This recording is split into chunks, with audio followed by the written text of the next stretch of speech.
we'll start with, I think we'll start with the question to the audience, but I think what this is about today is really, for me, it's about nationalism, and I think it's about how we feel in fighting for climate change and advancing climate change when so many of the kind of political and the kind of global geopolitical signals are kind of quite negative and undermining where we think progress might be. And I think that's what I want these three amazing activists basically to mull upon while, in the questions that I'm going to ask them.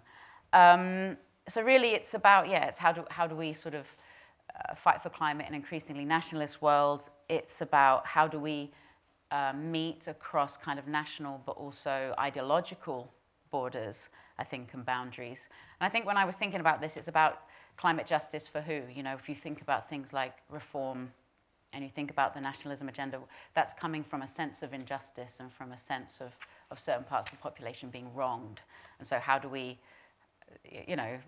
there's a sense of injustice on both sides, right? So it's kind of, we've sort of flipped, I suppose, in a way, this idea of climate justice, what's possible. But what I'm going to do is, this is how we're going to go. We're going to have two rounds. I'm going to put a question to you guys soon. First of all, I'll introduce the panelists. We'll find out a bit about you guys, because we'd like to know what backgrounds you guys come from before, so we know you can generate a bit of discussion. And then we'll have 2 rounds of questions with questions to the panel, with questions from you guys in between, so that you can't fall asleep. So if you have a question, when one of the panelists is speaking, lodge it in your mind, and we'll, we can put some of those questions to the panel. And I think that goes as well for the people online. I can get questions from people online and feed them to the panel as well. So I don't know where the camera is, but wherever you guys are online, we'll... It's like when you say hi to the guys up in the high levels of the theatre that never get the sweets, isn't it, at the panto? That was a very British reference. Right, so what I'll do first of all is I'll introduce our lovely panelists, and then I'll put a question to you guys. So we've got 3 beautiful people here. I'm going to read them so I don't get their bios wrong, because they've got such great backgrounds. So Farhana Amin, next to me, has provided legal and strategy advice to small islands, leaders and ministers on UN climate negotiations for 30 years. She runs the Climate Justice and Just Transition Collaborative, which brings together some of the world's largest climate philanthropies to create climate solutions that also tackle systemic inequalities, and has funded those working in the arts, heritage and cultural sectors. So can you please welcome Farhana?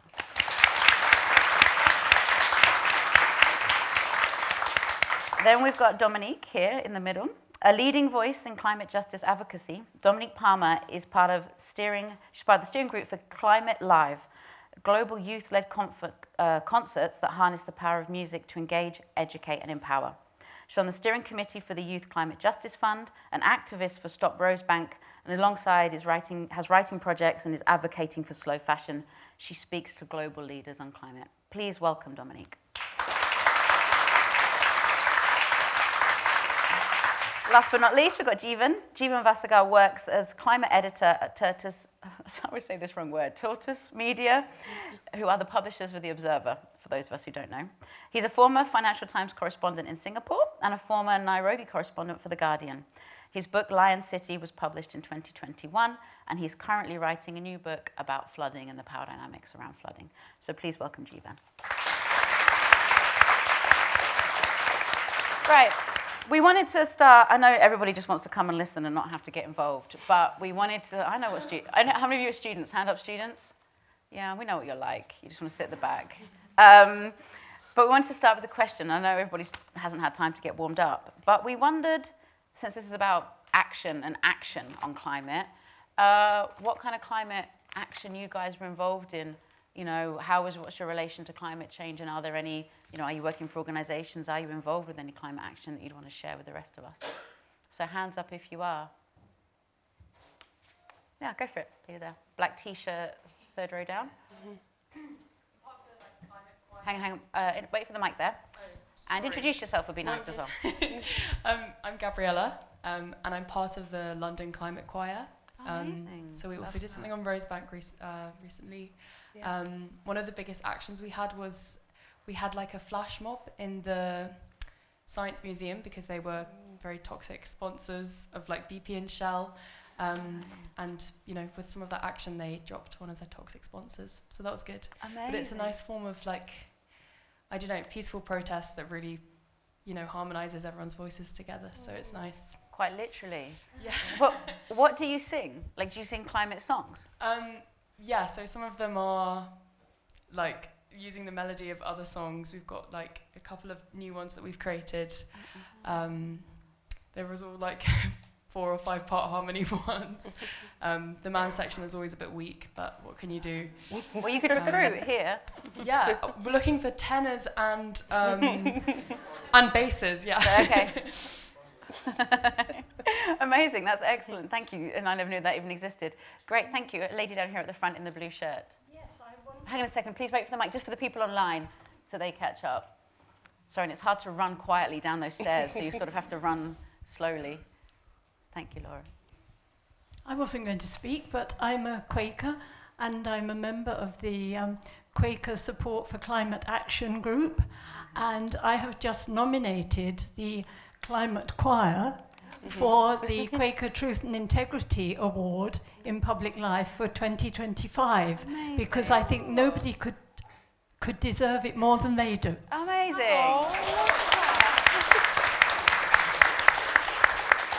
I love that. And you've been in the news recently, haven't you, the Quakers? You got raided. Yes, yes. Front page of the Sunday Times. Better publicity than anything. Thank you to the Met Police. Not said very often. Who else? Gent down at the front then. Everyone in blue's talking, actually. There's a theme. Tell us who you are. Yes, thank you very much. I'm Francisco Diego from UCL. My PhD is in astronomy, but I'm now in the environmental issues. I have a project, starting a project in combination with the Institute of Education called Paradise Planet Earth, which involves the formation of everything since the origin of the universe, formation of chemical elements, formation of molecules, formation of planets, and formation of the solar system, then formation of the Earth, emergence of life on Earth, complex life, humanity, migrations, you name it. And then the stupid thing we are doing today about destroying the whole thing in a few decades. Right. So it's a matter of education and trying to reverse this disaster that we are producing. Thank you. Thank you. And is that by kind of demonstrating the path, how sort of the kind of complexity of the system and how it's evolved? Yes, the idea is education at all levels of education, trying to put it in the national curriculum, and certainly training teachers with the Institute of Education, training teachers about it, and then the general public, the families. I mean, it's quite broad and quite multidisciplinary as well. It involves philosophy, religion, art, all these kind of tools that we have in order to convey the message in a more emotional way, if you like, rather than just a bland science. Yeah. Thank you. Amazing. Thank you. We'll take one last one. There was a gent there in the blue T-shirt. Thank you. More blue. I know. I think you're picking out the blues. Probably got some kind of bias. I'm Nan Zeng. I'm from China. I work for environmental NGOs in China for the past 9 years. Right. And my work mainly focused on nature-based solution. And the reason why I feel so interested in climate justice and just transition is because I attend the climate COPs and the biodiversity COPs. I feel like they're not only in the meeting of climate just transitions, they talk about this topic. Finance, in nature-based solutions, in climate mitigations, adaptation, absolutely. They all talk about just transition. I feel like just transition is the next level that we should mainly focus on in our climate and biodiversity efforts. Amazing. Thank you. And thank you for ending on the just transition, which segues nicely, actually. Thank you guys for sharing. And I hope that you guys can network and find each other afterwards. And I hope you get some choir members at least. That's the least we can do for you. And I hope you win from the Quakers. Yeah, round of applause for the audience. Yeah. Right, so we'll start with our first set of formal questions for the panel. But like I say, we'll go for about 15 minutes and then we'll run and have questions from you guys. So do store your questions up in your head.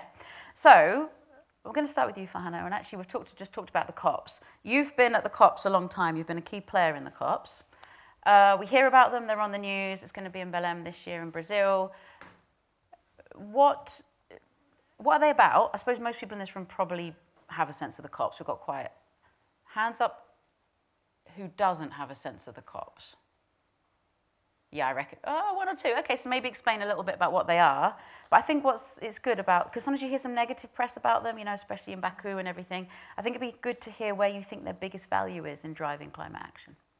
Thank you. Well, thank you, and also to the audience. So I'm Farhana Yamin. I'm a lawyer, and I qualified, and I'm also a King's College alumni. I did my master's degree in environmental law here about 30 plus years ago. And the COPs stand for the Conference of the Parties. They're the legal body that constitutes the governing body of the climate treaty, which is the UNFCCC, and the other treaties, the Kyoto Protocol, which is still going, as well as the Paris Agreement, each have their own different governing bodies.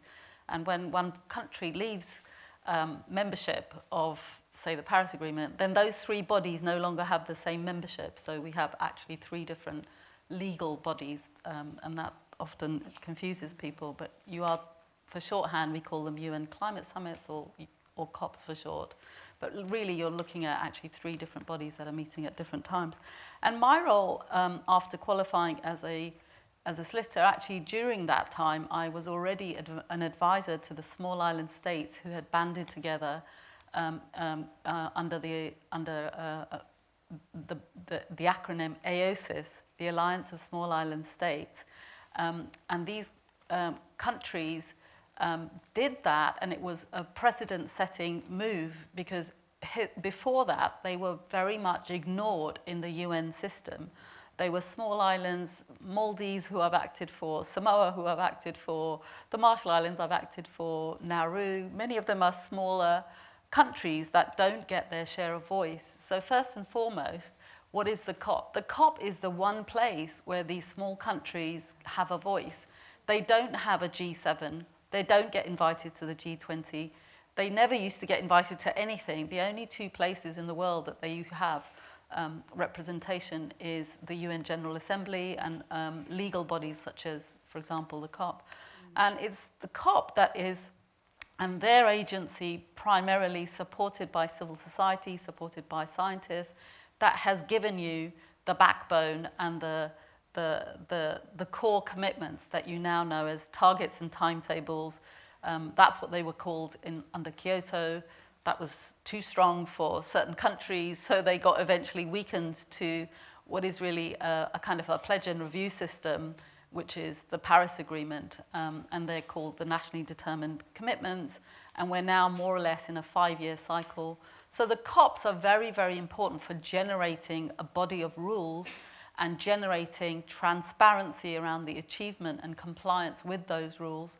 Those rules also encompass financial support for developing countries, especially vulnerable countries, who have not contributed to climate impacts and have not contributed to the ongoing climate problems, which are deeply related to bad development, but they have not contributed. And that's the central concept behind climate justice, that differentiated commitments, differentiated capacity, differentiated contributions should count, and that we should treat each country and vulnerable communities with fairness, with equity. And those are the sort of profound words that have influenced my life. So the COPs are amazingly important.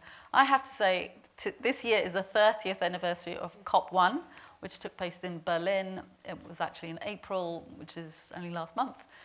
So I feel very old. But I also feel really proud because at that meeting, which was much, much smaller, so literally like a quarter of the size, it was much more manageable, it was easier, there was not the huge numbers of people that have now come into the COPs, and also that has brought new energy, it's brought in new agenda items, it's brought in lots of media attention, which is all positive, and the agenda is much more complicated and complex, and that's all for the good. But frankly, it does make the COPs quite difficult to navigate and to literally be at, and they're in ever larger venues.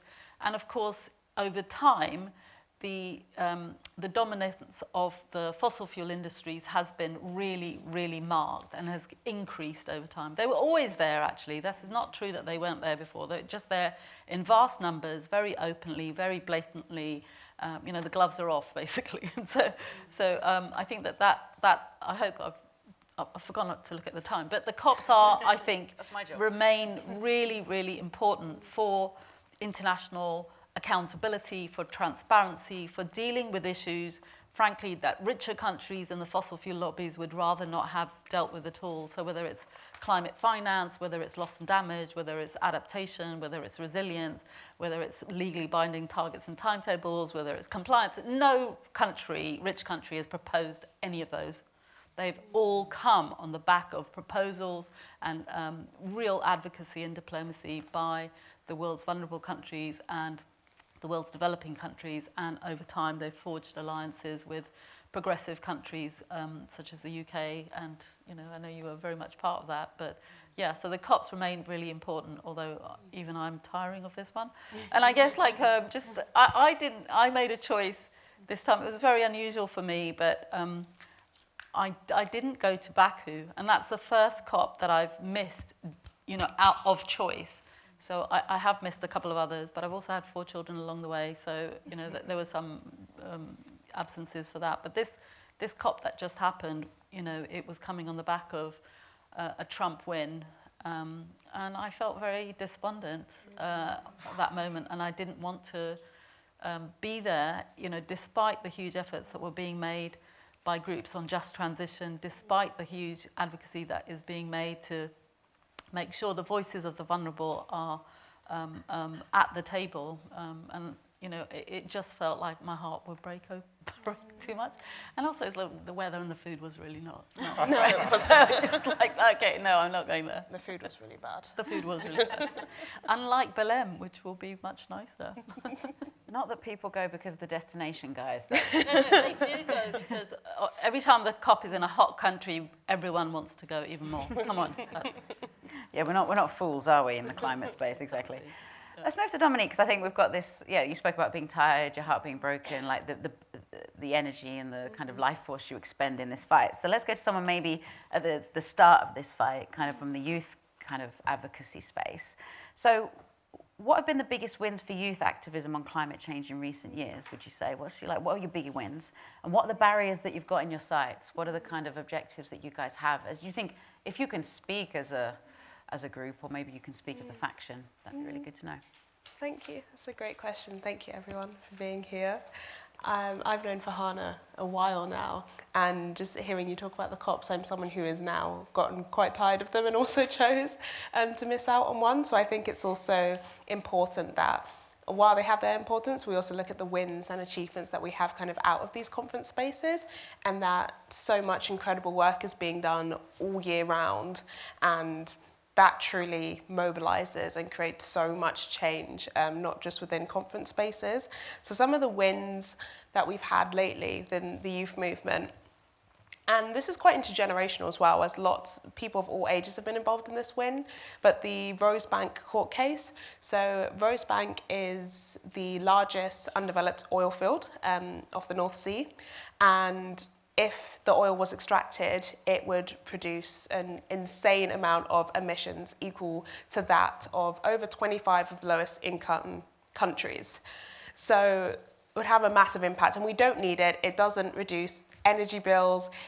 It's simply just for profits and to continue lining the fossil fuel lobbyist pockets, essentially, and fossil fuel companies. However, we did win our court case, so we took the decision to approve this. So the last government approved Rosebank, and we took that decision to court, and we won, and they deemed that the Rosebank oil field was unlawful, which was a really amazing win, and that happened.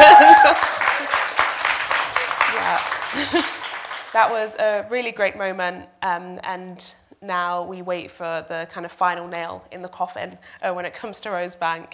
And also, before Rosebank, we also stopped something called Cambo, which was another really big oil field that was proposed, and we managed to stop this oil field completely. So we stopped millions of barrels of oil being extracted out of the ground, and really made a statement that green energy and a just transition is the way forward.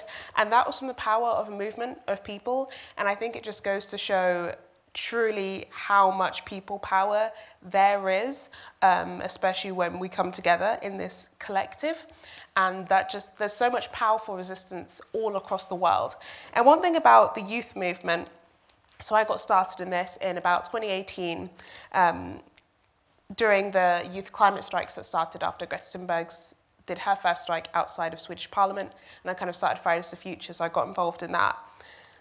Young people have been an incredible part in leading and being part of the largest environmental movement in history, and yet it can be incredibly difficult for young people to get access to resources, especially those on the front lines of the climate crisis, those who are facing the biggest impacts and marginalized groups of young people all across the world. And that's why I'm part of the Youth Climate Justice Fund, as it's once young people have the resources that they need to take action, especially from the grassroots, we see how incredible change happens. So many of us found out about things like the IPCC, like the extent of the climate crisis due to the climate strikes and due to the media at the time. So that is so, so important. But one of the barriers that I see is actually the communication that we have around climate, and having more creative communication and the narrative we're telling and the storytelling. And it's so interesting in that most people don't engage in simply facts, but are actually more moved by stories and emotions. And one of the things I feel the climate movement has done a lot better recently, and we can do so much more of, is talking a lot about humanizing the solutions that there are. This is about real lives, about cultures, livelihoods, and in some cases, entire countries. And solutions that we face when we take climate action are things like warmer homes and clean air and clean water, and making sure that these legacies of inequalities and discrimination aren't still continuing to dictate who has access to resources and who lives in areas with unhealthy environments and who will be the most impacted, and making sure that everyone is in the room in these decisions, essentially. So part of that communication and combating doomism and making sure that people feel empowered as well. I think combating doomism in the news is one thing that is really, really important in the fight going forward, especially with, the new Trump presidency and a lot of things we're seeing. It's so important that we keep building that hope in what we're doing. And lastly, part of that kind of creative communication is also utilizing other means to engage other audiences of people. And that's why I'm part of Climate Live, which is a youth-led organization where we use the power of music to engage, educate, and empower people. Essentially, we kind of bring people in with the music and then make them stay for the climate education.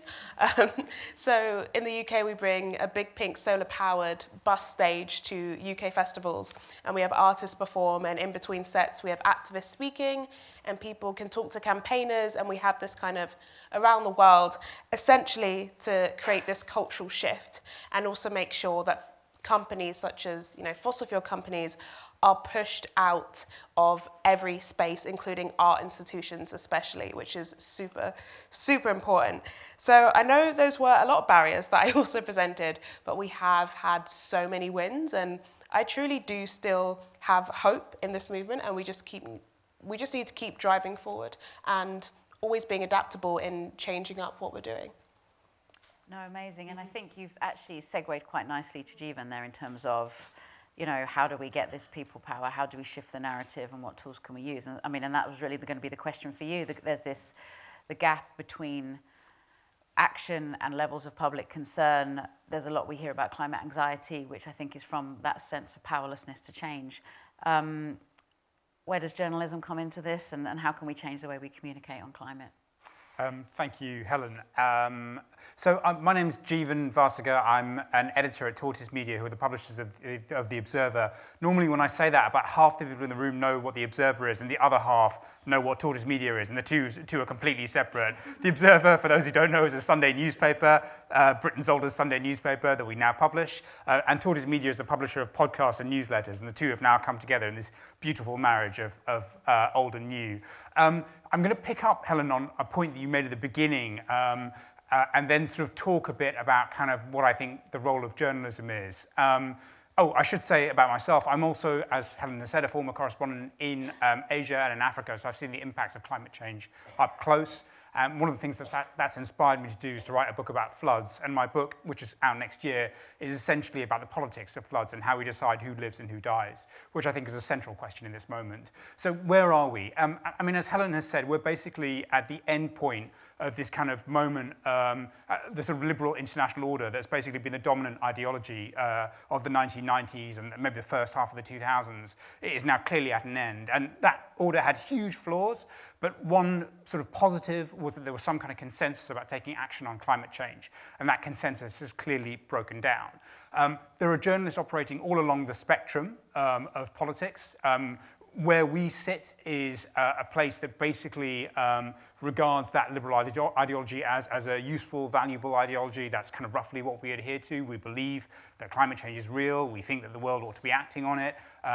We think that every country ought to be contributing, according to their means, essentially. But we clearly live in a world where almost nobody in power accepts that anymore. So, even if you look at supposedly progressive governments in the West, they're cutting aid, they're not doing what they're meant to be doing on climate change. So this sort of the order that we had is sort of breaking down in front of our eyes. And, some people are gleeful about it and some people are apologetic about it, but nonetheless, it is breaking down. So what does that mean for us as journalists? I think that the sort of perverse thing about this as journalists is that it's actually quite energizing, right?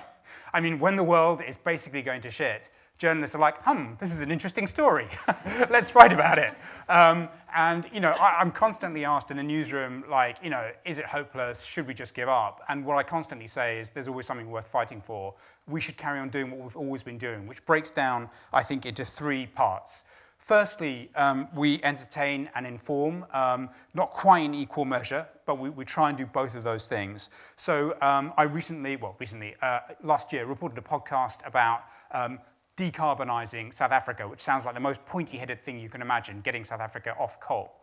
But it turned out to be an amazing true crime story about the South African mafia, which was stealing supplies of good quality coal, shipping them to other countries, replacing this with low-quality coal. And when the CEO of the South African power company found out about it, they tried to poison him with cyanide. It was just a brilliant kind of true crime story. And as you all know, true crime sells on podcasts. The other thing I think we're trying to do, the second thing I think we're trying to do is explain and make sense of the world. So, that question that is continually asked, is it climate change? When dams break, when disasters happen, when a storm hits, when people die in floods, is it climate change? That's one of the questions that we're trying to answer. Usually my answer to it as a climate journalist is to say, yes, and. It's always climate change and something else. It's always climate change and political choices, usually. Choices about what we maintain, what we protect, who we protect. And I think the third thing that we look to do, and this is something that we're enabled to do by new technology, is to look for stories in data, look for patterns, and look for climate stories in data. So I'll give another example of a story that we did recently, which is to track the growth of climate and misinformation on 3 platforms, on YouTube, on X, and on TikTok. It will come as absolutely no surprise to you that X was the worst offender. YouTube was pretty close behind. TikTok, from a very low base, had also seen a huge growth in climate misinformation. What was really interesting to me, and it's something I'd sort of intuited but hadn't really properly understood, and we proved it through the data, essentially, is to say that there was something new in climate misinformation, and that was a belief that climate change was not only unreal, but it was a way of controlling people. And this, we began to see this manifesting on platforms around the time of COVID.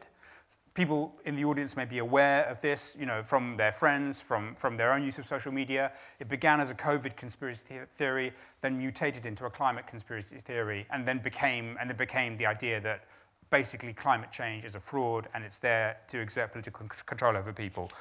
And I think the linking thread in everything we do is scrutiny of the powerful. So that's really kind of what we're here for as journalists.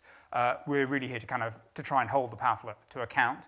And I think we're also here to represent the people. So that's the last thing I want to say, which is that journalists are basically citizens, and we're here to speak on behalf of citizens to the powerful. That's our job. Journalism should be democratic. So I'll end this with a sort of basically naked plea to all of you. If you have story ideas, if you have thoughts about things that we should cover, I should cover, get in touch. I mean, I think my contact details are available. So I love hearing from people, It doesn't have to be a fully formed thought. It can just be the beginning of an idea, and we can take it from there. Amazing, thank you. So many great points there. Okay, I'm going to open up to the floor for questions to any of the speakers or to all of the speakers. If you've got group things. Lady in the middle there in the white/light blue shirt, to stick with themes. Tell us who you are as well before you speak. It's always nice to know.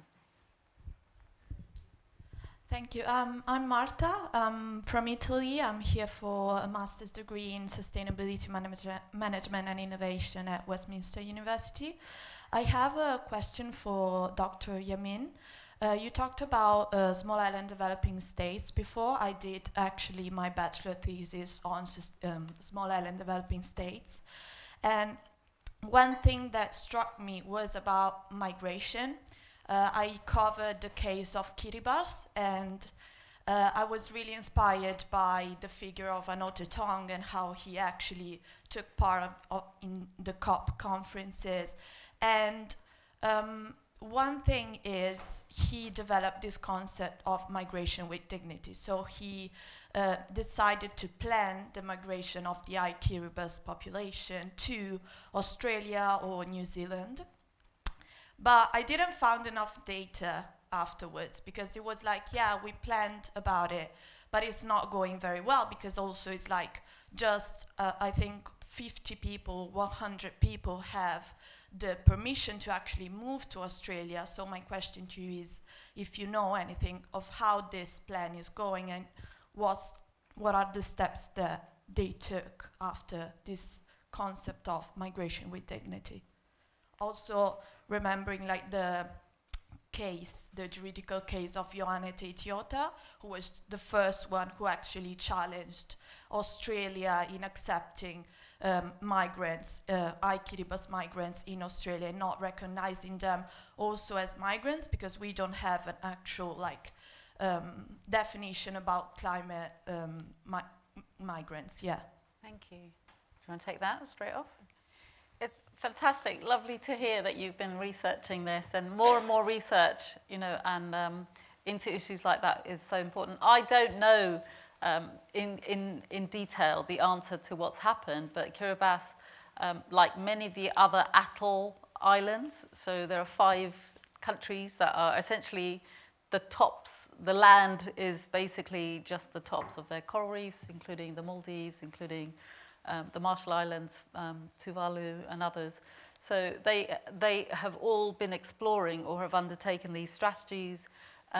But what I can say is that none of them want to move, and they are also exploring technologies, approaches, soft and hard engineering, resilience, to enable them to stay, because these are their homelands, their cultures, their language, their ancestors, from being buried there to the plants, foods, everyday life is so entwined with where they live, obviously, with where they live.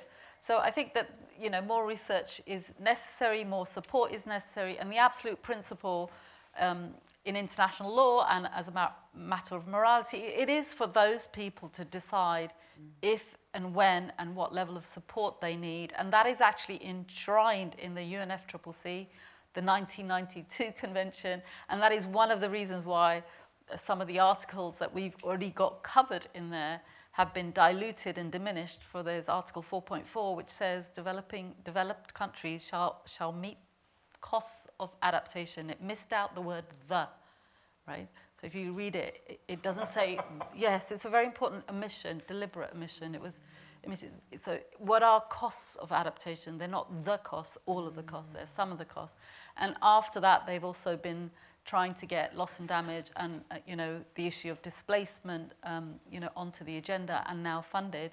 And maybe it's a topic that you know much more about, but I feel like we should have much more familiarity with where they're going. And I feel like, I know many of them are also exploring, hey, look, if Dubai can build, excuse me, my language, well, no, I won't swear because it's these islands for rich people, and the Netherlands can reclaim sea, why can't the countries that I've acted for? It's a question of money and resources and power.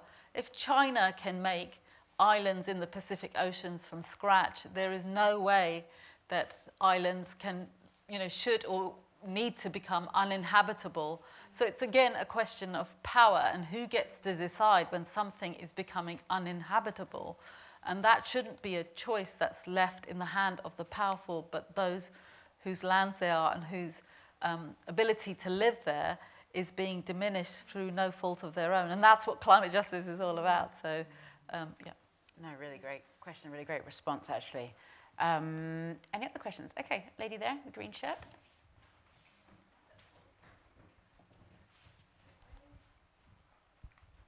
Hi, my name's Alice from London. I have a question for, I suppose, those of you who have attended. It's about COP. In recent years and historically, the host nations and a lot of the leaders, the individuals involved have had national and personal interests in oil and gas. Just wanted to sort of get your perspective on how you think that has hindered progress and if you think it's going in the right direction. I'll put that to both of you. Do you want to have a go, Dominique? Yeah, I'm sure Farhana can talk much more about it from kind of the origins, the Kyoto Protocol of oil lobbyists being in this from the beginning. But it's definitely hindered progress in the sense that there are countries whose national passes that they have are going to those with these massive conflicts of interest and are in the decision-making spaces. And this is where countries are deciding on the language and the wording of actions, of what comes out of the COPs. Essentially, yes, they have a pretty big impact, and there's a lot of work from people within COP who are trying to push them out, that like Polluters Out, for example, is an organisation that's working on that to make sure essentially we don't have a space where fossil fuel lobbyists have more passes than some entire countries do, especially countries who are on the front lines of the climate crisis and should have much more of a say in actually leading this action.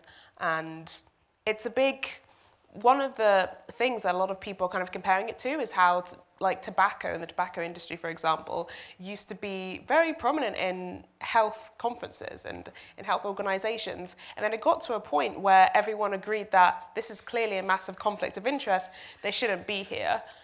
And so now we're also at that point with fossil fuels where we're starting to get more of a consensus that they essentially shouldn't be in this space. Farhana, do you want to touch on that as well? I wish we were close to a consensus. I think we're not. So yeah, there's two things actually. One is that the COP system has become more presidential. So the role of the presidency and therefore who it is and which country it is more important than it used to be from basically COP1 to sort of COP6, which, and that's because the fossil fuel industry or the business as usual countries that rely on fossil fuel production or business as usual have really understood how to halt the process. And so they've sort of blocked negotiators doing their thing. And in the end, because we don't have these rules of procedure that allow for decision making, in the end, it comes down to the presidency to sort of push things through and gavel things through all the time because there's no other process for that. So that is itself something that hasn't always been there, and I hope I'm going to do some more nerdy writing because I am, I feel like we've got to get back to restoring the integrity of the process in itself much more. And I think that, hand in hand with that is definitely, as the COPs have got larger and more presidential and there's more power that you can exert through that office, as opposed to the role of the Secretariat, as opposed to the role of the parties, as opposed to all of these officers who are elected, then actually fossil fuel countries have stepped up. And most of the COPs are now held by, if not OPEC, then fossil fuel producing countries that are heavily reliant on them. So Brazil is, on its way to being in the top 5, oil producers. So by the time we get to Belém, I think it will be third or fourth or something in the whole world. So it may have the Amazon, but it's going to be a major oil producer. Australia is a massive coal country, basically, which is going to be the COP afterwards. We've had 3 COPs, which were the EU COPs, all in Poland. Yeah. All in Poland. We have had Indonesia, we have had Qatar, we have had UEA. These are OPEC members. These are OPEC members. So there's a disproportionate now power and resources in the hands of countries who are able to host, especially because they've got larger, and it means that power has, I think, got to be broken up. And, one is exposing that and the consequences that flow from that.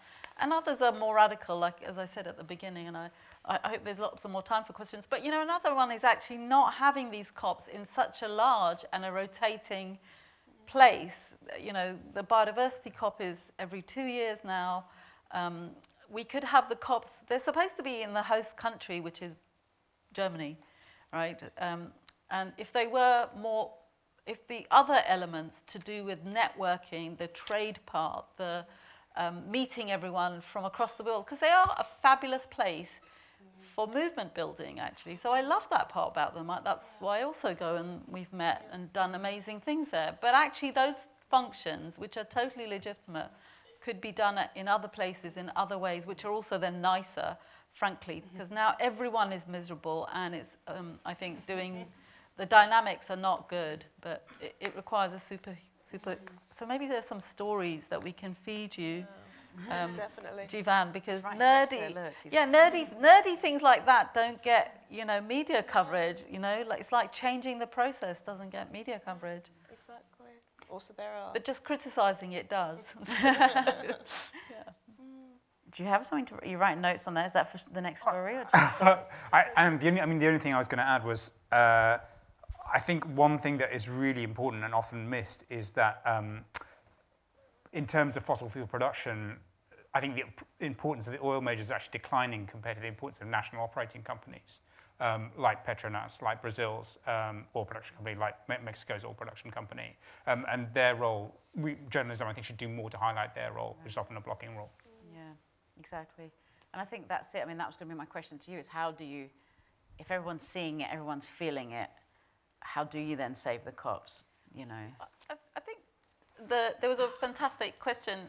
So just transition is a fantastic lens. Actually, the words just transition came in as a result of the labor movement putting them in the Paris Agreement, which is, now we're going to be in the 10-year anniversary of the Paris Agreement in 2025, because it was agreed in 2015. And it's found in the preamble. So at the time, just transition and climate justice, I know it's diminishing, it really annoys me, but they did make it into the treaty. They're in the preamble, and over the last 10 years, civil society, academics who are progressive, have worked together to now create proper work programs from those hooks, which is all that we could get in Paris. Things were very complicated. And I think it's because essentially workers and people have been left behind. We've been looking at the interests of the fossil fuel industry, the actual companies, whether they're state-owned or privately owned, as opposed to the people who work in these industries. They haven't been consulted. I can tell you this is for a fact, that there was no consultation with, like, say, the Scottish workers until sort of 3 years ago. I mean, isn't that remarkable for the UK to have had plan after plan and not to have had a proper consultation with its own oil industry workers? So the workers everywhere have been really shafted and are still being shafted, and that's what I think Just Transition is now about. And you touched at the beginning on why is there such a backlash happening? And it is because we have not built inclusive policies, and we have been leaving people behind. So whether that's between North and South, or within, say, the UK, leaving the industrial heartlands behind, whether it's leaving the Scottish power sector behind, whether, whatever it is, we have not had the wherewithal to have inclusive policies of really getting people on board. And that's a big lack why we're now facing this backlash. And I think it's a backlash. I disagree with Jeevan, that, you know, yeah, it's all game, set, and match over just because Trump says, you know, he doesn't believe in climate change, and we've got essentially climate, not just skeptics, but anti-climate change people in charge or in very powerful positions or of influence in this country. Likewise, you know, you've got now the Tory party, which had completely supported climate action. In fact, when I was young, like look back in 1991, 92, it was Mrs. Thatcher who first accepted the green agenda in 1992. She came along to the Rio Earth Summit in 1992 as a very young lawyer and, you know, said this is a conservative issue, and it was for the last 30 years a cross-party consensus. And that consensus still remains. It's just inroads are being made, you know, left, right and centre in many countries because, you know, it's because we've, as I said, not constructed decent policies that take everyone forward. Yeah. So we'll go back into the panel discussion because that leads on nicely actually to the question I was going to ask you, Jeevan. So let's go to it because, yeah, Reform have just done really well in the elections. The rights associated, or the far right sort of associated with climate scepticism, and yeah, a lot of these voters do feel left behind on various fronts. So how can we make climate change relevant to the kind of those voting for populist leaders, Reform, and they, you know, and how can we bring them into the fold? I think there's probably a couple of kind of things to sort of pull apart there. One of them is that I think the sort of salience of climate change on the right in the UK is actually a bit puzzling because it sort of makes more sense in a country like Australia or in a country like US where there are a lot of jobs that depend on hydrocarbons. And there actually aren't that many in the UK. There are some, but a declining number. And they aren't really correlated with the places where there's a significant reform vote necessarily. I think that the cause of what's happening in the UK in terms of the sort of climate skeptic reform vote, I don't know actually if it's cause or correlation, but what appears to be the case is that the media diet of reform voters is heavily dominated by GB News, and GB News is very anti-net zero, and the two things seem to go together. What I think is interesting, if you look at the polling, and if you sort of widen the lens, is that if you look at Labour voters who are interested in voting reform, the reform-curious Labour voters, they don't actually care that much about net zero. They care about immigration. And I think if you look at the broader left, the broader Labour coalition, a lot of people on the left of the Labour Party really care about net zero and are considering, or in fact have defected to vote Green because they're not happy with the pace of Labour on net zero. So if you kind of like, I'm sort of slightly not answering your question, but I think what I'm trying to say, I think what I'm saying is that actually perhaps we can worry too much about reform and reform voters without being aware that most of the British public actually supports action on climate change and cares about the environment. And there's a significant electoral coalition to be built amongst people who do care about this. Yeah. So how then, I mean, because this is something I think about a lot, how then do we make that connection across political ideology on climate? You know, it's really kind of odd to me about the Tories in particular, given that, you know, conservatism is meant to be about kind of preserving the landscape. One of my thoughts really is that connecting people to nature, connecting people to greenery is one way to do it, and not necessarily talking about climate, which I think can feel to some people an abstraction. You know, even though we've just gone through 6 weeks of drought followed by 24 hours of intense rainfall, there are still some people who are like, well, this doesn't affect me. But, you know, and I think that's because, you know, there is a realization that in northern latitudes it will come to us later than it does, you know, for our family members in some cases in the tropics who are feeling it now. But I think kind of like understanding the connection to nature, understanding the connection to nature as heritage might help us talk to people on the right. Yeah, that's a really good point. I think I'll move to you now, Dominique, because your question's also UK focused, and then we'll pan back out to the COPs and the international space. Because I think, I know this is something that, as you know, on the board of Greenpeace, you know, we think about a lot, which is the right to protest in the UK.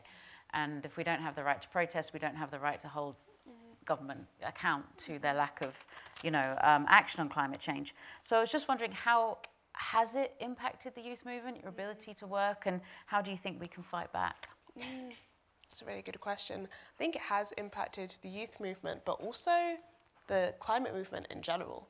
broader sense. I think it's impacted absolutely everyone when it comes to climate, and also when it comes to other social justice issues as well.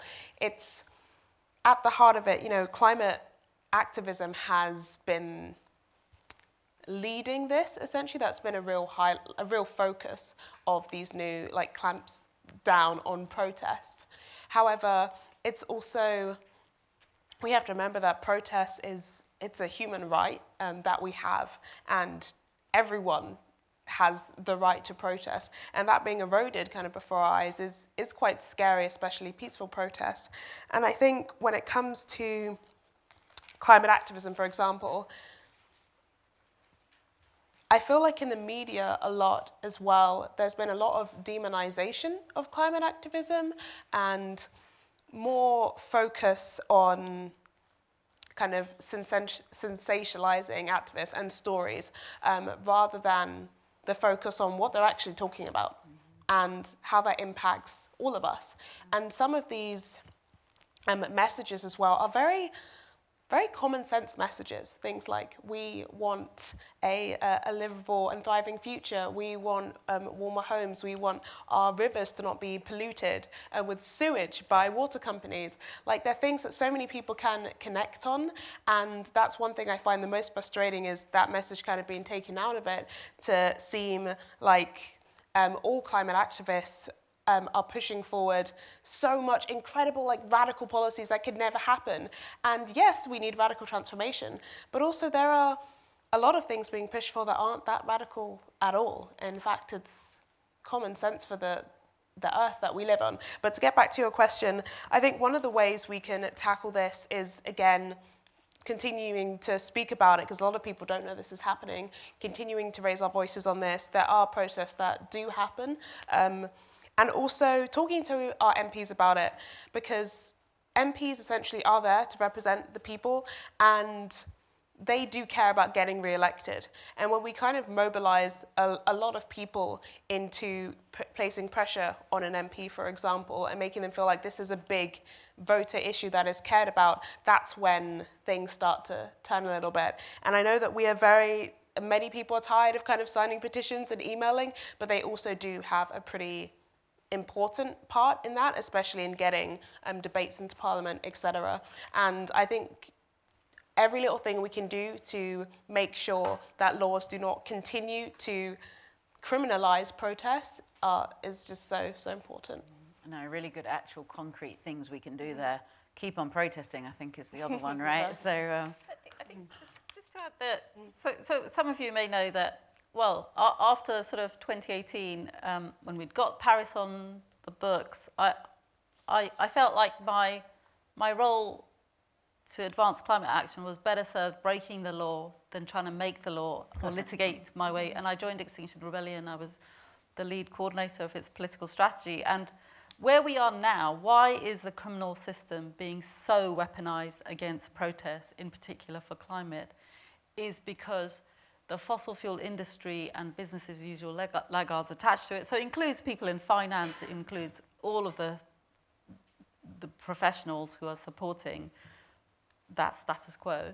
Why is criminal law and the criminal system being deployed? It's because we've won every single other argument, and there's nothing more that can be done except for them to imprison us. Right? We've won the economic argument, we've won the people argument, we've won that it's good for everyone argument. And it's not just argument, it's the reality.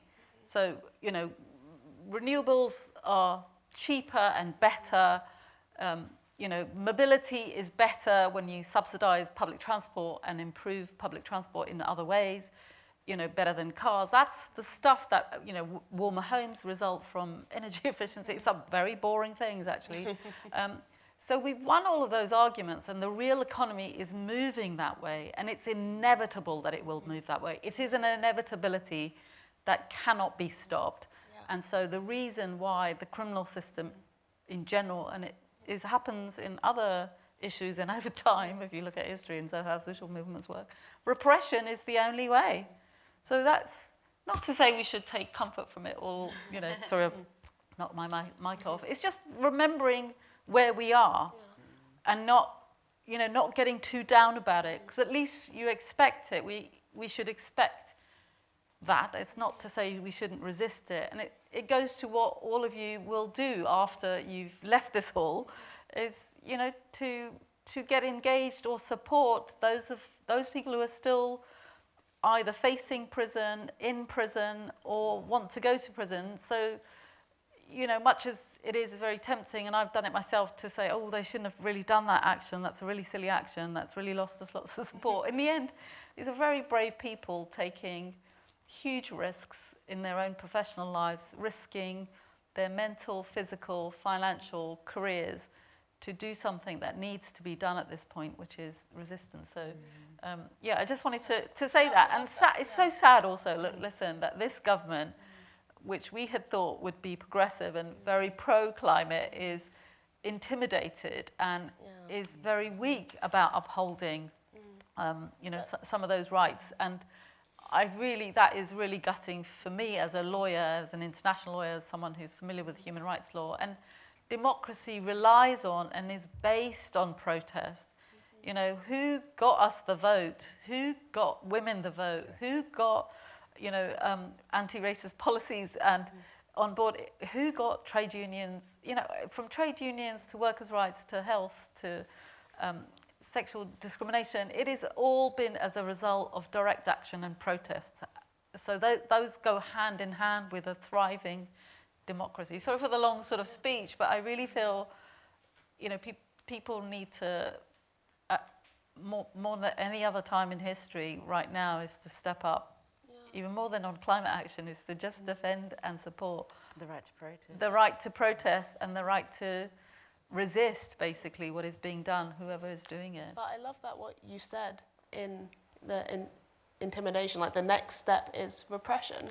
And though it can seem demoralizing to remember that they're doing this because we are winning those arguments, we are mobilizing people at such a level that they feel like they have to repress in that way, and you can't arrest a movement, you can't arrest hope, or you can't arrest ideas, and you can't sue an entire movement after either. Is that something that's happening quite a lot? I think that's something we really have to keep in our hearts while we dream up the future and act for the future that we can have. I think, because we're coming close to the end, although I just want to say, I did, a bit of an aside, I did critical mass for the first time. Anyone done critical mass on their bikes? Did anyone ride through the Silvertown Tunnel last month? You know, there's been all this, I don't know whether you guys are South East Londoners, there's this stuff that the Silvertown Tunnel doesn't have a bike lane, we're not allowed to ride through it, we have to get the bus. So critical mass, I didn't know what I was doing, we all just suddenly were at the front of, I'm like, what, Silvertown Tunnel? And we rode through and it was absolutely amazing. So yeah, I've, because that was protest against the fact they didn't make space for us in the tunnel, so I enjoyed that. Right, last point, which I'm going to give to you, Farhana, because I think we all, I think it's good. We all hear about Trump. We all hear about him. He's cutting the aid budgets. He's decimating research institutes in the US. He's withdrawn from the Paris Agreement. Are there opportunities in it? Is it as bad as it seems? Because lots of people, as soon as America leaves, they're like, oh, well, that's it for the climate negotiations, which obviously isn't true. So just like your take a bit on how it does shift the dynamics, and are there any benefits in the US not being such a big player? Yeah, absolutely. So this is the third time in my 30 years that the US has withdrawn. So we're still here, we're still fighting. And ironically, when the US withdraws, it helps build the rest of the world a bit closer together. That's really the truth, you know. And they have affirmed that they're still in. In fact, the last time Trump withdrew, which was in 2017 when he won his first presidency, it took him 6 months to decide, actually, at that time, whether to withdraw or not. You know, there was a whole set of coalitions, including the private sector, states, civil society, that established a coalition saying, we're still in. So the rest of the world moves ahead. Business and progressive industries are moving ahead. It isn't to say it's not depressing, but he is so utterly wrong, and they are so utterly out of sync with the economy and what real people want. And you're seeing that actually, you know, it's sort of, what now, it's not 100 days, it's 110 days or whatever it is. And so they've got like 1,000 days to go, and it's, you know, going to be tough work for them to actually sustain this level of destruction. and the rest of the world is going to resist like hell. You're all resisting like hell. Nothing is going to change those facts on the ground. There's massive climb downs happening. That isn't to say that the power of the US isn't huge and important. It really is. And its hold and sway on, especially, you know, some of the countries I've represented, on small islands, vulnerable countries, the aid budgets, humanitarian aid, just them flexing their muscles is absolutely enormous. And sometimes it really does influence the way in which they feel able to speak up. It's not that they feel that they don't want to speak up, but they know, you know, that they'll get a phone call from the White House, you know, any day if something happens. So it really is kind of depressing. But that's not to say that I think that it will have a massive impact over the longer term. I think in some ways it will, you know, I feel like the gloves are off, you know. This is like the final showdown, in my opinion. I don't know if it's going to last a year or 10 years. That's not how change happens. But it happens faster the more of us resist and make our voices heard. And I've absolutely no doubt then civil society and developing countries and vulnerables and scientists and lawyers, teachers, journalists will rise up, as they have always done, to defend and fight for a better and a fairer and a greener world. And yeah. Thanks. We're going to move to questions, but Jivan, you've been a bit quiet at the end. What's your take on this discussion that we've had? I'll just say one thing to what Farhana said just now, which is that I spoke to a COP negotiator about a year ago who said it's actually much harder when the US engages because then they fight really hard to slow things down and fight to defend their interests. So, you know, perhaps a less engaged US will be better for the world. Great. Okay, that's it from us. Questions, hand up. There you go. I love it. Right at the end. I'm a teacher. I love the keeners. I love them. Keep me going. Thank you so much. Yeah, thank you for your contributions. My name's Esther.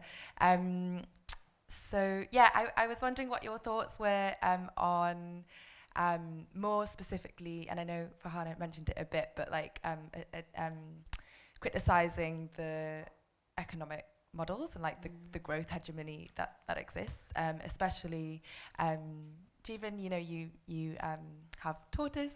I did a little search to see whether you've spoken about degrowth on tortoise, and you haven't, so there's an opportunity for you. So yeah, degrowth or post-growth, or even more like palatable, like inclusive growth ideas.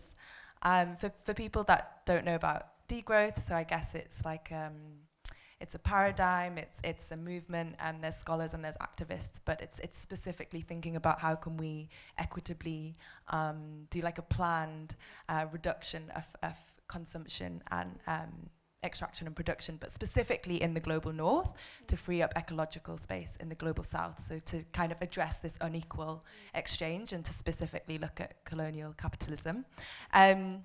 But yeah, I guess from the beginning, talking about like that divide of justice and who feels like they're facing injustice, I think that if you ask the average person in the street, they know that the economy, that the wealth doesn't trickle down like all across. So I also think it's like an opportunity to bring us together. The second reason is because so I'm here with Vivek, and we spent 2 years thinking about like environment, politics, and development at SOAS, and every single proposed solution is the really genuine, like meaningful ones are put aside because of this fixation with growth. So yeah, just what are your thoughts on that? Anybody want to take that question first? Something we all think about, I think. Yeah. Oh, Jivan, I'm throwing it to you. I think, I feel, sort of part of me feels really optimistic about the economics, because I think basically the technology already exists to have a cleaner energy system, and we just need to roll it out. And I think in some ways the people who are kind of critical of net zero are the ones who attach themselves to kind of pie in the sky solutions like carbon capture or, you know, perhaps nuclear fusion, you know, technology that basically hasn't been proven or hasn't been proven cost effective yet. Whereas the people on this side of the argument are basically saying, we already have solar panels, we can use them. I think there is a challenge around the word degrowth, because I think that it is often associated with the idea of, you know, it's often associated with conspiracy theories about, you know, Bill Gates wants us to eat bugs, and, you know people have a desire to control us. And I think there is a case to be made for saying, what is a good life? What does it look like? The donut economics idea of, what is the floor beneath we want no one to fall? What is the ceiling? And I think you're right. I think journalism ought to be doing more to make the case for that and to say what is the good life and what do we want to preserve. I do think that, we struggle with that, and I think we struggle with that partly because opponents of it kind of seize on aspects of it and try and distort it so quickly. And I think, we ought to do more to kind of build the positives with this. Dominique, you can. I think one really interesting point on that is during the Rosebank campaign that I spoke about earlier, one of the most powerful narratives and communication sides of things that we've actually pushed out has been connecting fossil fuel companies to the cost of living crisis, for example, and that proposing more of these oil fields will not lower people's energy bills, and that fossil fuel companies are benefiting from this. They are making record-breaking profits while people are in fuel poverty, while everyday people are struggling. And connecting those two things together has been such a powerful way to bring more people along. And I think we need to continue that coalition and connecting of people and groups, of trade unions, and that is what's going to push things forward. Like you said, most people know that the wealth doesn't trickle down. Most people know that the inequality we have in society, and so some people feel they don't see that connected within the climate movement, or they don't quite understand how climate policies can connect that. And on degrowth, one thing I'll talk about quickly, because I absolutely love fashion. It's like one of my favorite things, and I'm an advocate for slow fashion. Something right now that's really building a lot of popularity is circularity, and kind of this circular fashion model where every single piece that's produced will essentially be repurposed in some way, whether that's upcycling or using dead stock fabric or repairing or reselling, etc.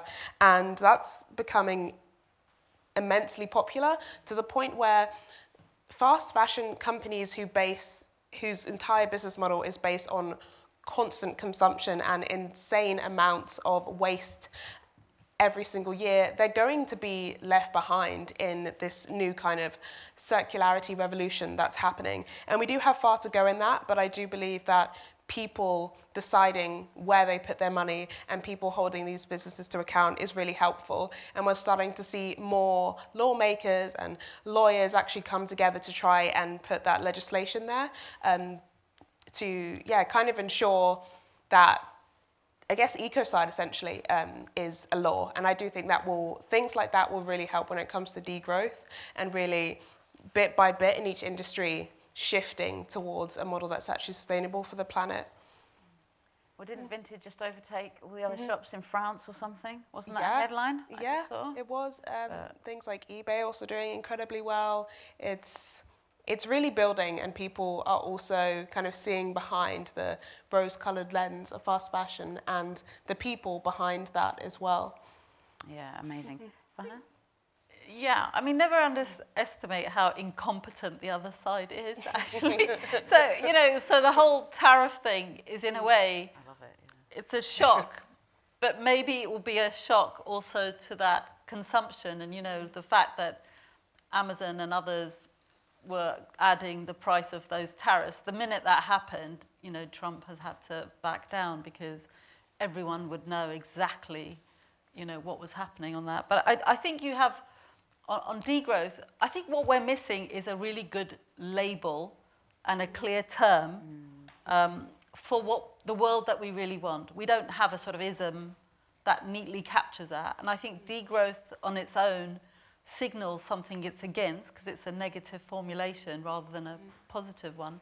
But I think it's got the right elements. And if we can move away from competition, individualism, colonialism and consumption, that they all sit in the destructive paradigm that we, at the moment, are being asked to sign up for another millennium, right? This is what the force that is being exerted through Trump and their allies in other countries. That's what we're being asked to, sign up to this. This has worked well enough. And it's like, no, this is about to destroy societies, the planet, ecology. And I think we are very close to actually a different vision emerging, which is based on circularity, abundance, solidarity, and kindness.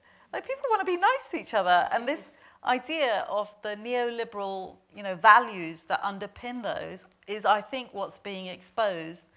And I think we'll lose big time, because people are not like that. People don't like living like that. At the moment, they're being manipulated through fear to opt for that. And very soon they'll realise that those policies are not going to deliver. Just like Nigel Farage didn't deliver the 350 billion to the NHS. That is true, and they've promised, Doge has promised, billions will be saved in savings from cutting governments. So I feel like let's think of a better isms that will allow those experiments to take place. And I think they're happening already, because a lot of the growth that is happening is so unevenly distributed. It's leaving so many people behind that it doesn't really work. So the whole trickle-down economy is dead. It's dead. It's not going to. We've got another Labour government now enforcing the trickle-down economy and austerity. So we know it's dead. It's not really working. And in spaces like this, I think the chance to talk, dream, create different movements, local experiments are the way forward. Yeah. Oh gosh. I don't know. No, you're an academic. I shouldn't. I should get a young person. All right. I know you, so I can't choose you. All right, dude in the white t-shirt. Just to say, we might have some online questions as well. Okay. Oh gosh, that's true. Quick question, quick answers. We're going to speed things up. I won't. Well, it's good actually, because you've given lots of kind of answers to the question that I have already, because I was going to ask about what a eco-populism might look like. And the three of you have all provided lots of answers, whether it be retooling Scottish oil workers or circularity. So my question is not going to be so much about what an eco-populism would look like, but given the rise of reform on the right, whether an eco-populism might be desirable in order to win maybe a youthful generation who are quite essentialized at times as being pro-climate, but in the last few years we might have seen that quite a lot of the young generation are actually maybe straying away from that perception that we might have thought of them. Yeah, Dominic, go for it, yeah. I don't know if you've seen it recently, but in the Green Party, there's a new leadership election happening, and Zach who is going to be running for that, and one of his main bids for the Green Party to take on a lead is the eco-populism. And essentially, I feel like there is a real desire for it. I feel like more people are, on the left of Labour, for example, are flocking to the Green Party, especially young people, like you mentioned. I see so many more young people now talking about the Green Party and talking about actually having radical change, because we've seen what the current government is doing, and people do want action on climate. And I think one of those things that is desired is very straightforward communication about what climate policies mean, about how they can benefit everyday people. And one thing I was looking at for the recent council elections was the different leaflets that we had there.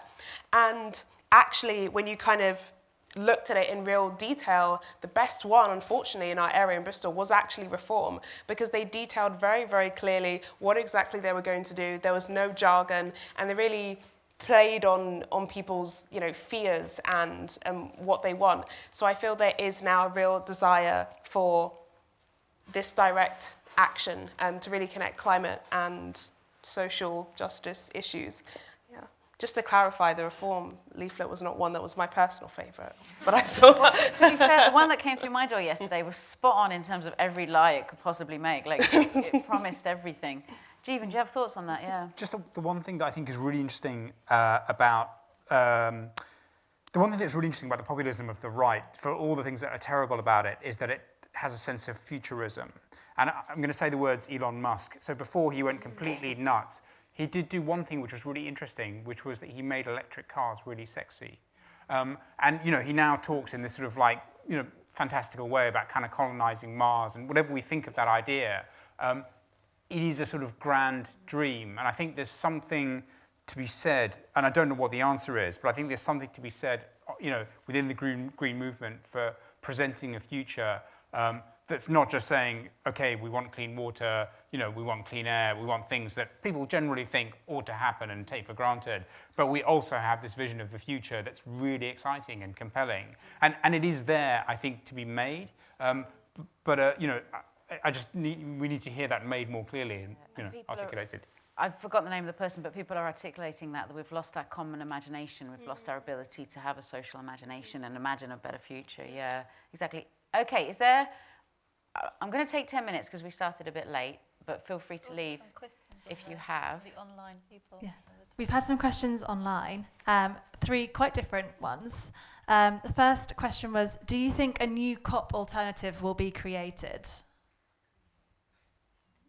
I'm trying to do one, which was, I've experimented. I remember this. And the working title of it was Culture COP, because actually we need to invent a different culture. It isn't all about the diplomacy and the economics there. It is all about the imagination and the power of arts and creativity, and also how we behave with each other and how we talk and discuss things.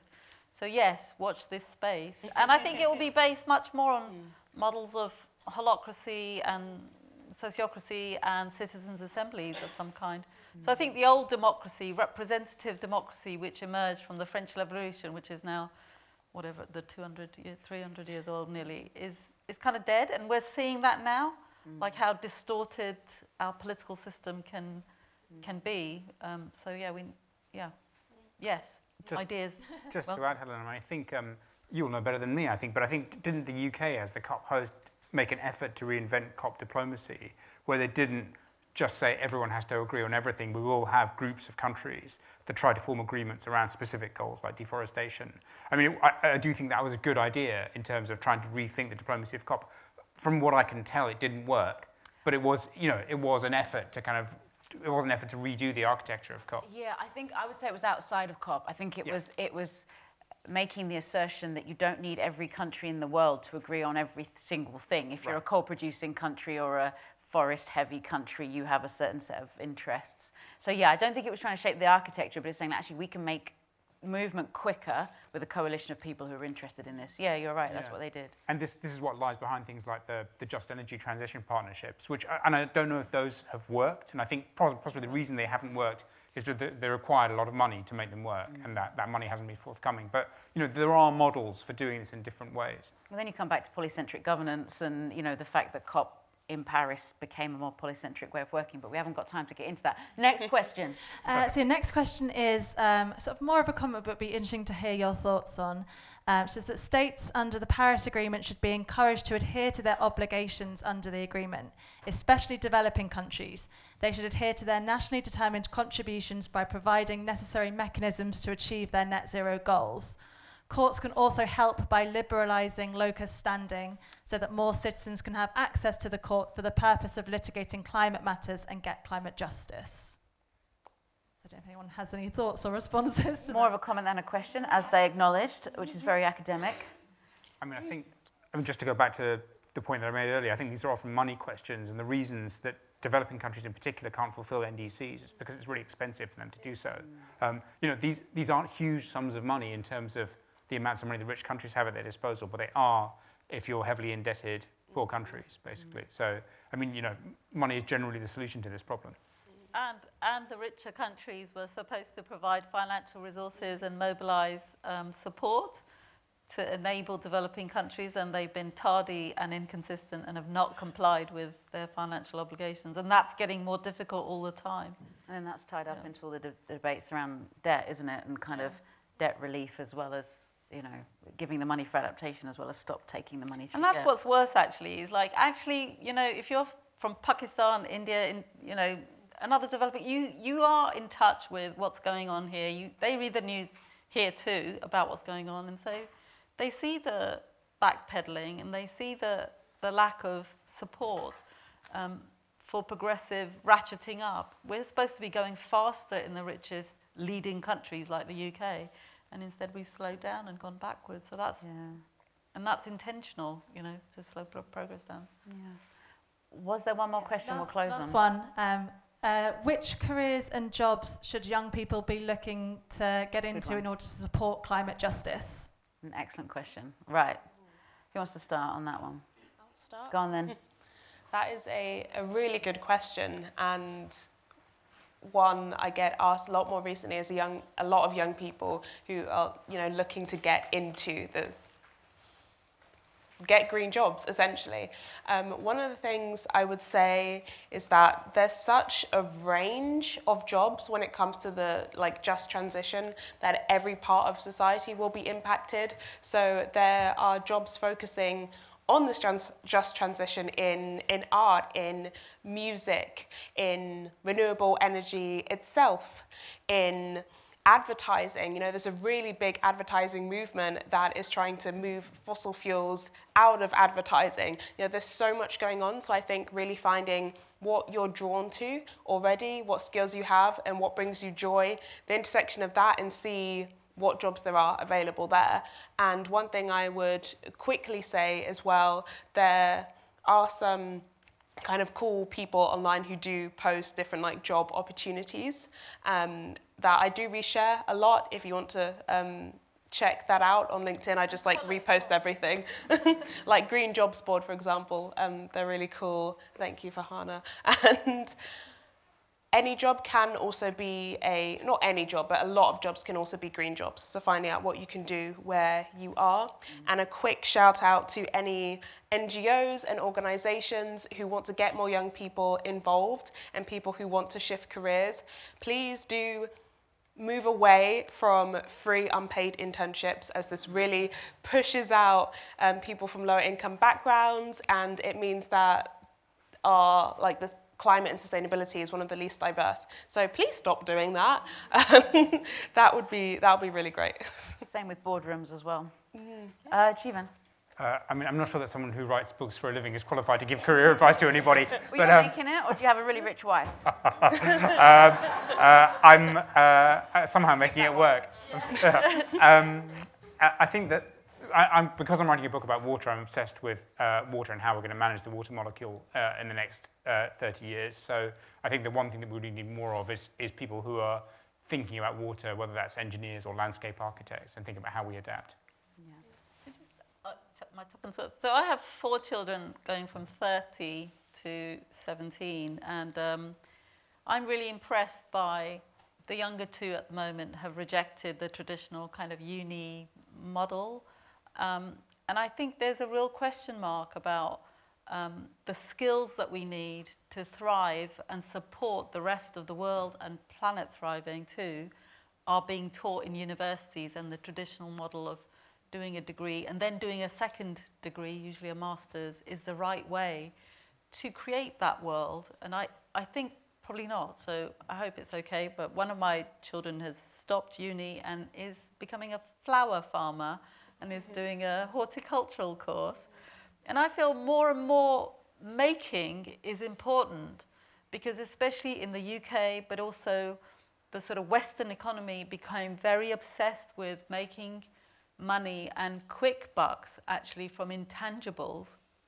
So if you wanted to make money, you went into speculation and finance and intellectual property law, to law, accounting, and all of those other things that are necessary, and you moved away from the tangible economy, so go and make cheese, bread, clothes, recycle, tend to the land, go and work in caring professions. My plea to you is, go and reject actively the employers who are still investing, financing, and are complicit in destroying the planet and are part of the destructive economy. Actively tell them that you're not going to them if that's how you feel. Write them a letter saying, I did not apply for you, and you've lost out. I think you'll be surprised. You'll be surprised at how shocking it will be. Or apply and then get the job and then tell them. Waste their resources. Honestly, it's really important that people within these institutions, who are frankly your uncle, aunts, brothers, friends, sisters, that's who they are. They're all part of us. We're in this web together, and people need to encourage and support each other. And sometimes saying no and resisting and making that very visible is a courageous act. So rejecting those parts of the economy is really important. And it's also very effective. So inside, you know, the lack of recruitment of talent is a really important thing. And that's why they greenwash so desperately, by the way. They greenwash because they want to appeal to, you know, younger, talented demographics who are really caring. So that's what I would say. I think stuff that AI can't do. Well, that's a different one. How do you get a job with AI is a whole different panel. I think on that, actually, I was at a thing last week, and there was a woman there from Atkins Realis, you know, big consultancy, and it was about, the government was there talking about their Agenda 2030, not Agenda 2030, I made that up, their goals for 2030 to be net zero energy in the UK. And I saw a graph, I've been telling everybody about the increasing energy capacity we have to have in the UK in the next, like this year, for the next 20, or what, how many years till 2030? 10? 5? Basically, the graph's like this, and then it goes like this. Yeah. And I said to and so she said electrical engineers. So if you want a job, it's electrical engineers. And what we've got is there's a kind of a talent issue where people don't do STEM in the UK. We're closing our borders to all the countries that do STEM. You know, India, where they're English speaking, and China. So we prefer people from India because they speak English and they can do engineering. But we're closing our borders. So technically, that's where I'd put my money. It was in electrical engineering. But I also think this morning at the park, I randomly started talking to a man who was a lawyer in Shell Renewables. And he joined Shell when they were meant to be investing in renewables. Everybody cut back after Ukraine and everything. But I do think being the insider, it also has value. I totally agree with everything you're saying. I think another tactic is to be the insider and to push from the inside. And I hear from my friends in Deloitte, nobody wants the jobs where you have to like do the motorway through the Amazon, right? And so actually people are changing these institutions from the inside, because then the CEO has to start listening to his or her staff. So I think there's tons of different tactics you can take. But I've given myself the last word, which I think is fair as chair. But excellent questions. Thank you for submitting them from online. I think we better end. We're sort of 10 minutes over, and people have probably got dinner plans and things. But let's just give a big round of applause to our panelists for their excellent remarks. Yep. Thank you so much to our interpreters. Big round of applause for our interpreters. How'd you clap yourselves? And I'd like to give a big round of applause to you guys as well, because you have been part of this and you haven't been silent. So round of applause to yourselves.